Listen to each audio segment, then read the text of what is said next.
Well, if you can't tell by the chainsaws and the mowers running in the background, it's about time to get mowing.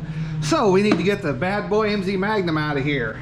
Let's get the deer out. We'll bring that over, give this thing an oil change, go over a few things about it, a little bit of maintenance, how to change the air filter, where the grease points are, maybe how to swap the blades out. I'm going to run with what I got. I sharpened them at the end of last season, but we'll go over some stuff, questions I've had.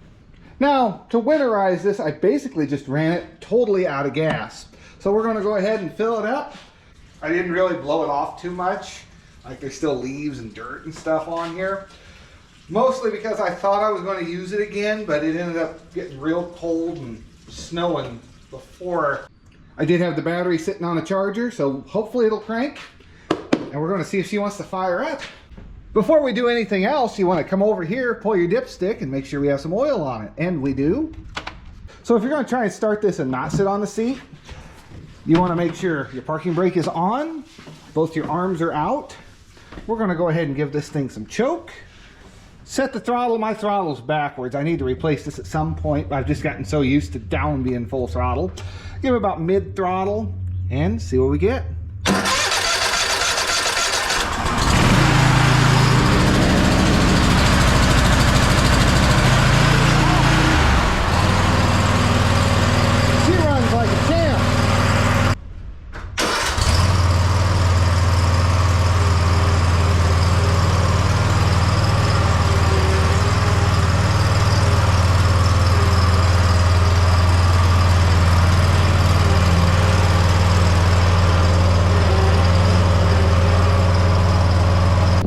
Need a few things to change your oil out. It takes 2 quarts. You probably want to use the bad boy, but they do recommend running full synthetic. I've got 10W30. That's the weight it recommends for a Kohler 7000. So that's what we're going to go with. You don't want a new oil filter. I'm going to leave the proper one here, but if you have the space, because this here, what I'm putting on is a little bit taller filter, and this is a FL400S Motorcraft. So we're going to go with that. As you can see, it's going to stick out a little bit more, and it's going to require just a little bit more than 2 quarts of oil because there's like that much extra space. But it'll work out. You're going to need a drain pan, obviously, to drain your oil into. Don't be irresponsible. Don't just drop it onto the ground. I know what that Popular Mechanics ad said. Now on your engine, you're going to come over to your left side. You'll see this big hose. Watch your muffler. It is hot. And down here, you have your drain. You have a convenient spot for it. You just line that up. And we're going to need 2 wrenches. And you're going to need a number 18 for the big nut and a number 16 for the small one. And we're going to come in like this. See how I got that? Now you can just put your hands here and squeeze together. And she's loose.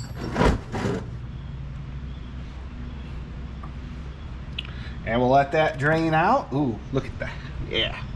She's pretty black. It definitely needed changed out. We got 50 hours on this. No, not quite 50 hours on this oil. But like I was doing there, if you got them pinched in between the 2 nuts, you can just squeeze your hands together and that should get it loose for you. That thing shouldn't be super tight on there. Looks like we're pretty well drained out. There's a little drip in there, but that's not going to hurt anything.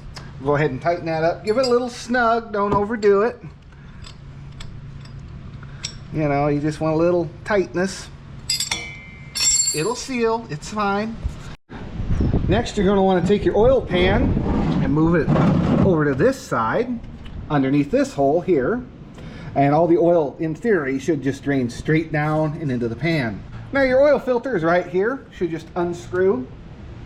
But it was probably on there too tight. Oh yeah.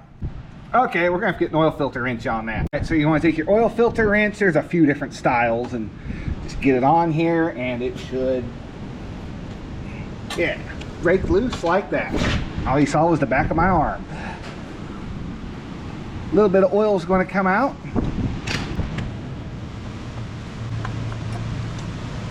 And you want to go ahead and get your filter down low. And as you can see, it'll drain the rest out up here. We're going to go ahead and get a little oil on our finger. Don't worry, you can get dirty. It's not going to kill you. I'd been dead a long time ago. Put a little bit around the ring of your oil filter like that. And I'm going to let that drip for a little bit and we'll screw this on. So we're gonna just go ahead and screw this on. Quick, simple, easy job. As you can see, that sticks out a lot further. Okay, you don't want it super tight, you just want it to where you could back it off if you needed to. Hand tight. Come to the top, pull your dipstick. Do not overfill, like it says. Take a funnel. It's just going to make it easier if you use a funnel. Put it, drop it on the ground. No. Make sure it's clean. Put it in the hole. Open your oil. Yes, it will probably have a cap on it. Just pop that off.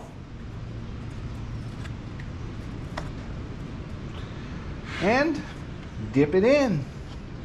Now there's a lot of talk about, do you fill the oil filter? Do you not fill it? Well, when it's on the side, it's a little hard to have a full oil filter. If it's going vertical, I generally put some oil in it. But if it's on its side, nah, not really worth it.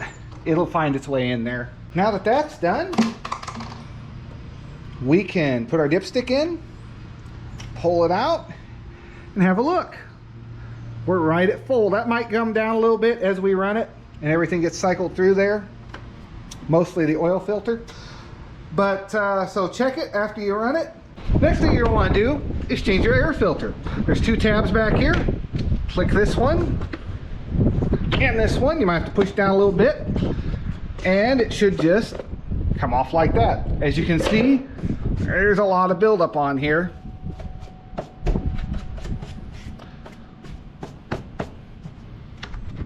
Yeah, we're definitely going to blow this off a little bit before we go taking it off. I don't have a new one to put on it just yet, but all you would do is pop this off, get your new one, make sure your pre-filter is stretched around here. It's just a thin piece of foam. And just set it down on there like that. Take your top, make sure these are out. See how that lines up with the holes there and there. Should just sit straight down. Click these in. And you're good to go. Air filter changed. Let's go ahead and fire this up and let that oil circulate, and we'll see where we're at on the dipstick.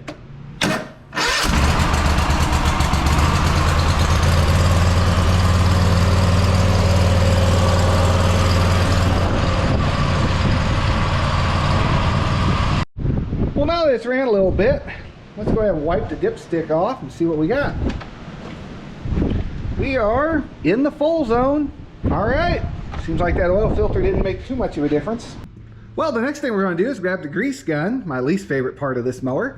And it's just because of one grease fitting, but we'll get to that in a minute. Let's do the easy ones first. What I do is flip up your seat and then look down right here on your arm controls. You'll have one here and one here. You want to go ahead and pump those full of grease. I kind of already did. They're not too bad. But you just put your fitting on the end like that. Give her some pumps. And once you start seeing grease come out the side, you'll be good. If you see grease just coming straight out of the nipple, that means you're not on there good enough, or it's plugged up. Next grease fitting is going to be way down here, straight down actually, on this pivot point right here, where you can get at it fairly easy. Watch your battery terminals, don't ground it out if you're having a grease gun set up like this, but you can just click that on there, pump some grease into it. See what I mean? I wasn't square on it. It's shooting out the side.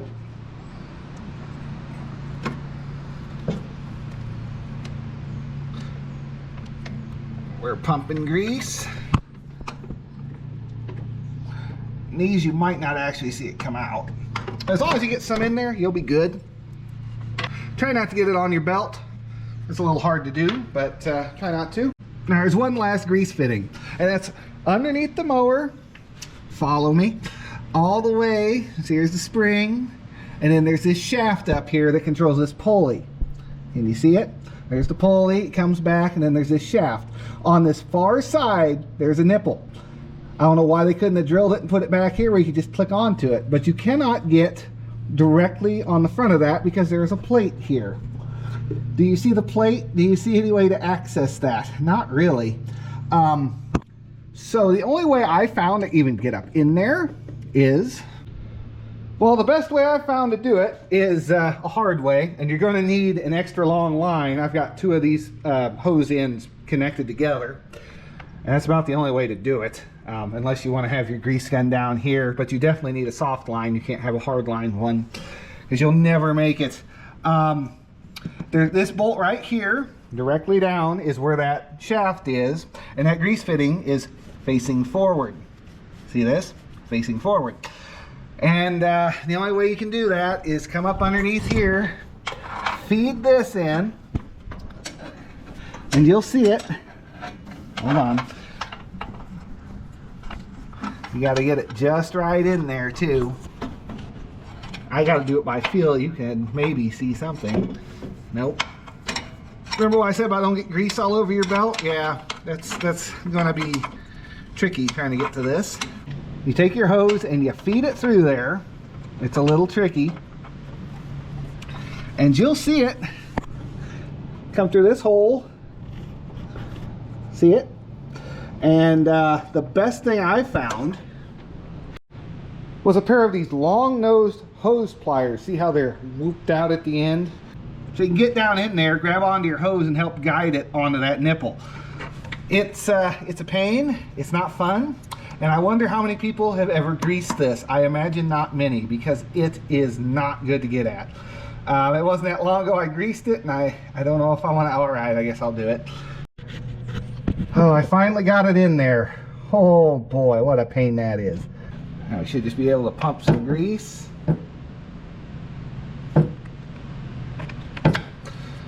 And hopefully that'll be good enough. Now you just gotta give it a good pull. Oh, there it goes. All right. And now after that hard bit, we're all greased up. That should be all the grease points that I know of. There are none on these front spindles. None of this has it. The deck doesn't have anything. These are all sealed bearings. That's why when you pressure wash this, and I don't really pressure wash it, you want to watch out getting water sprayed down into these bearings, because they are known to go bad. Another known thing to go bad is the spring's known to break. I haven't had any issues yet. Go over some other issues with this. These things are known to snap. The wire, I don't like this parking brake setup, but the wire is definitely known to snap. What else? The fuel gauges are known to go bad. I haven't had any issues with mine. Sometimes you gotta shake it, but that's a pretty generic part. It's not just these that use them. A bunch of things do. I think the Grasshopper my dad has the exact same fuel gauge style. This does have taller tires on it. Originally they'd have been short ones. Actually, they're these. So yeah, a lot smaller. We've got a 18 by 950 by 8 going to 280 65 by 8. Lot larger tire. I did foam fill the front wheels, so the ride's a bit rougher, but I don't have to worry about flats anymore. This door just opens up. It's super nice and convenient, so you can get down into your deck if you want to blow it out, which I need to do. But this thing sat in indoors all winter, so none of this really held any moisture. No harm done. I did add this little seat. It was a spring off a lawnmower seat. I just put it on there, so this has a little bit of bounce to it, which does help your legs more than you would think, especially with these foam filled tires. Otherwise you're sitting on here and your legs are just going this thing I'm kind of, you know, floating over it. I'm about 6'7", and you know, I can fit on it. I've been running this thing, well, what, 58 hours? No huge complaints about it. It does have a movable foot pedal. I have a video going in on how to do that on the channel. I'll try and link that below. But super nice. I had a problem with this foot for a while, so I swapped to that one, and that's a lot better, I tell you. My yard is still too kind of soft to mow, which really stinks because it needs it. Another thing to note, if your parking brake is off, you won't be able to open the door without turning it back on. Safety feature, I guess that was the easiest way they could come up with to do that. I still don't like the placement of this. I just wish it was like, I'd take it over here than having this cell phone holder that's pretty useless. I mean, that just barely fits in there. I wouldn't put anything in this cup holder you care about, because it's probably just going to blow out. Oh, the blades. Yeah, we were going to go over how to change the blades real quick. So when changing the blades, you want to be super careful, and you really want some jack stands to make sure this thing does not fall on you, maybe block it up. You're definitely going to want an impact gun, otherwise they're going to be really hard to get off. You can take a block of wood, and I might show you how to do that here in a minute. But you're going to need a jack as well. Come over here, our jacks, yeah, buried.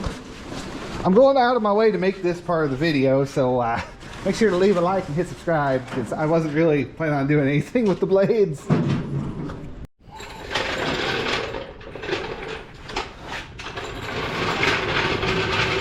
We're going to come over here, get this thing jacked up as high as we can. First thing you want to do is get on your mower and set the deck heights. Push forward, and we want it at 4.5. So now this is sitting as high as you can get it. So I'm going to take a block of wood because my jack is not going up all the way. I think it needs some fluid. And we're going to get this thing jacked up. I'm going to go off this bar here.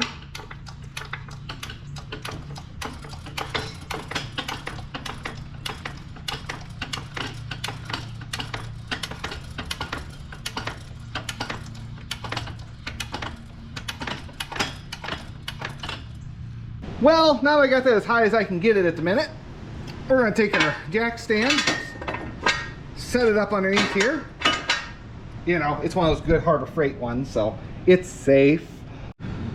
Then all you want to do is take a 15/16 socket, your impact gun, come underneath here, and zip those off. It's normal righty-tighty, lefty-loosey on these things. And when you go to put your new blades on, you want to make sure that the swoop is up. If the swoop is down, you have it on wrong, and that's not going to cut the way you want it to. These blades are, you know, not super bad. I mean, they're ate up. I have resurfaced them. I've taken them to the grinder and gone through them, and they're not super bad, but they're pretty sharp. I did these at the end of last season just because they're kind of a pain to get on and off. But be careful on that center one, because you were really underneath the mower. You know, make sure you're good and jacked up. So if you don't happen to have an impact gun, which I highly recommend getting one, they're definitely worth it. Take yourself a big block of wood, get your blade to about here or so, find somewhere. Every spot should have a bit. You could stick it in here too and stop the center one like that. And you want to get this block of wood in between here and the blade like that, and then you can take your socket, get it on there, and now you should have enough leverage to, well, take it off there.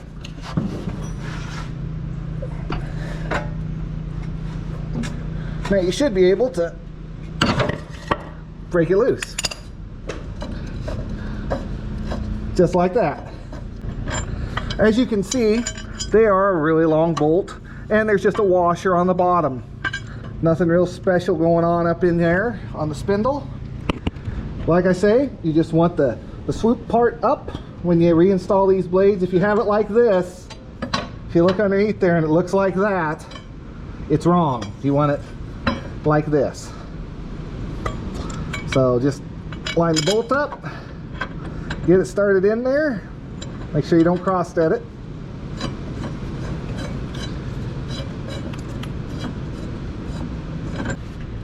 Now that you got it close, you can grab on the back side of this blade and push forward on it. That really should be tight enough to do it. But if you want it a little bit tighter, you can take the block of wood like this.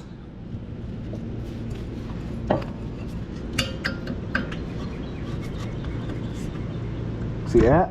Got the block of wood long ways, and we can get it really tight on there. Is it ideal? No, there's probably other methods to do it, but that one will work. Just be careful on that center one, because you were really up underneath there.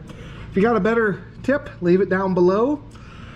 And yeah, we'll call that good on changing the blades. Be careful. That's all I can say. Block it up good if you're going to get underneath this thing. I'm kind of from the side. I wasn't too concerned, but you know, it could still always fall and you'd have issues.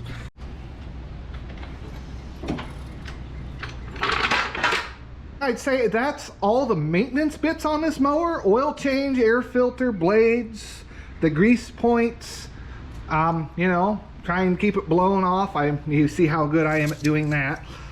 Like I said, I wasn't sure if I was done for the season or not, and then it got kind of just shoved back in here, and well, at least it was in a dry environment and none of this stayed wet. So that was a plus. If you're going to keep it indoors, it's probably going to survive a lot longer. It definitely will survive a lot longer, I should say. And then one last thing is check your belt tension. I had someone say their belt was starting to fray on them. Make sure it's tight, you know, you can kind of grab onto it. Otherwise, you're going to need to come to this spring here, and you got to loosen this nut first, and then this one here will adjust it in and out. This is a lock nut, and they are both 3/4. You want to put one wrench on one side and then another wrench on the other side, work against each other, loosen this outer one first, and then get your tension just right. Like I said, you want it something, you know, like that. You don't want it super tight, but you don't want it really loose. You want just a bit of give to it. It's supposed to be, I believe, 60 pounds of draw strength. They have a scale gauge that you can put on here and pull out. I'll put that here, what it's supposed to be, if you have one of those scales, but I do not, so I'm just eyeballing it. Seems good enough. And of course, check your deck belt, you know, make sure it's all good. Sometimes a stick can get up in these things, a stick or a rock can get inside your pulley, and that can destroy your pulley or your belt as well, because it'll just sit on the inside. Everything will look good, it'll be really hard to catch, and one of these pulleys will just be destroying your belt from the inside out. And it won't take it too long before, you know, it's gone and you're wondering, why do I need another belt so soon?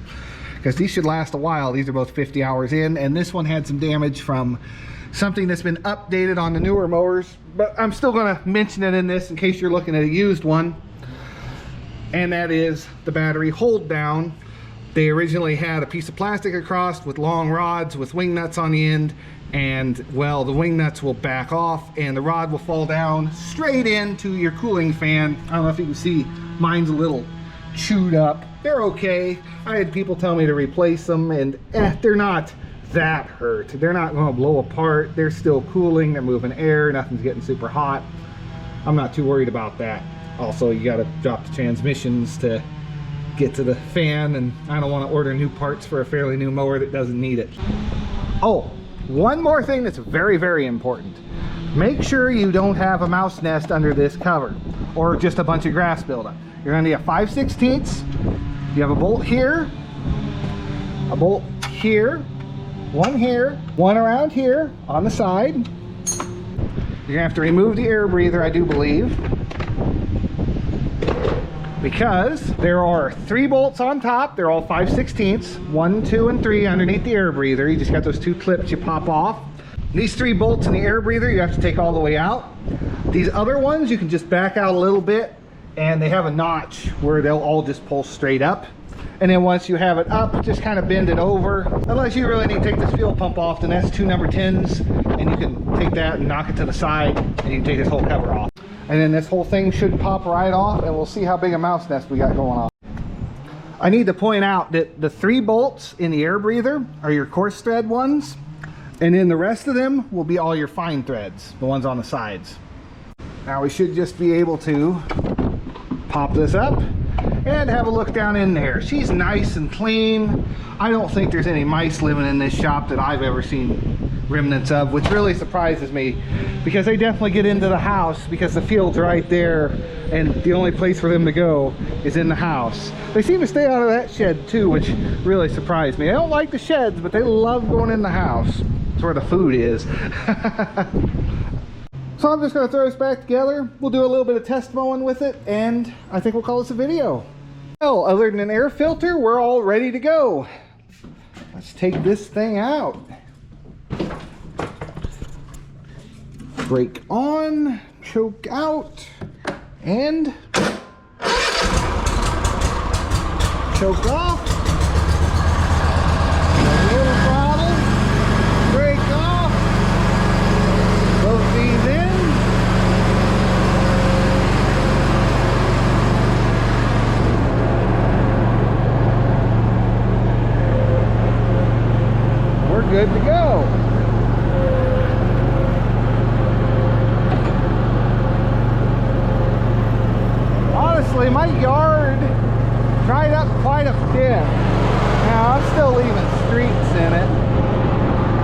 finally cleaning that tree up that fell the other day. It damaged that camper a little bit.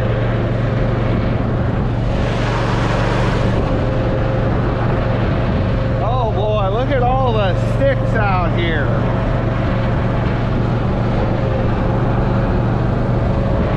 I got a lot of picking up to do before we can start mowing.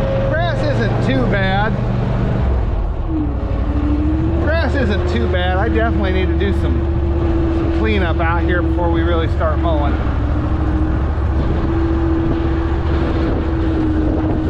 We'll go over there where it's a little drier.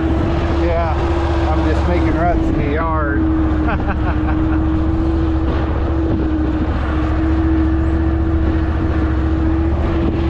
See where I drove the deer through here. Oh, there's sticks over here too. We've been having some strong winds and storms here. It's really been going.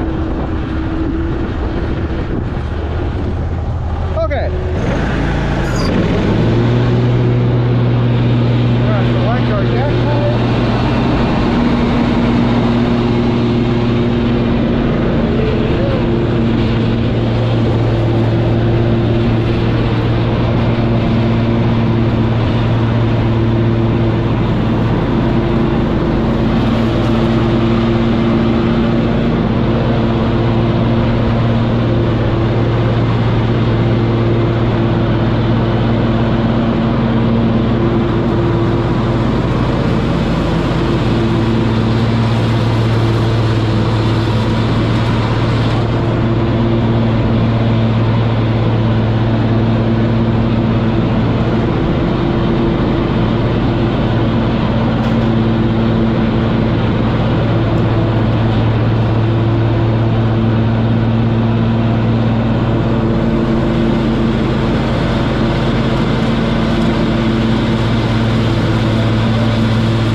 One thing that's going to do it for this video. I want to thank you all for watching. Leave a like, hit subscribe, let me know if you bought one of these or if you're looking at one. I do recommend it. You know, watch some of the other videos. I'll try and leave some links below to my thoughts a little more in depth on this. This is just a basic how-to maintenance, you know, get her ready for the season. But that's going to do it for this one. I will see you in the next one, and have yourselves a great day.